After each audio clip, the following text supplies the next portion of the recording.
Tara guys, magpalit muna tayo ng baterya. Nakikita niyo ba itong kinakabit ko na to? This is what we call a memory saver. Importante yan sa lahat ng mga bagong sasakyan bago kayo magpalit ng baterya guys. Siguro nag-iisip kayo kung bakit tinatanggal ko itong gulong na to.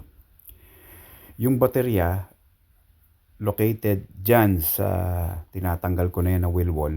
Dyan sa corner bumper. Dyan nakalagay ang baterya. Itong sasakyan na to guys, this is a Dodge Journey. Ganyan ang pagkakadesign niya. So makikita nyo yung baterya dyan, tatanggalin ko. Yan. Diba ganyan kahirap yung baterya na yan. Hindi katulad na ibang sasakyan nasa ibabaw ng gilid ng makina. Diba? So now, i-replace natin yan. Tsaka make sure na tama yung pagkabit nyo. This is a learning tips para sa mga may sasakyan na Dodge Journey. Yan guys. Panoorin nyo mabuti. And nga pala, kung kakabit nyo ulit yung gulong pag natapos na kayo, make sure na don't forget to torque yung mga lug nuts nyo. That's very important guys.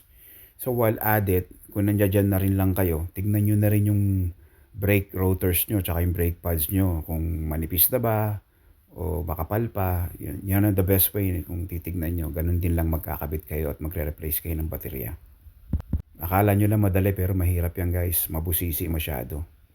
Siyempre, kailangan be careful ka sa pagkabit. Always safety, guys. Yan. Yan, tapos na. Kinakabit ko na yung wheel wall. So, pagkatapos niyan, pagkabit na ng wheel wall, gulong na ulit. Yan. Nakikita nyo.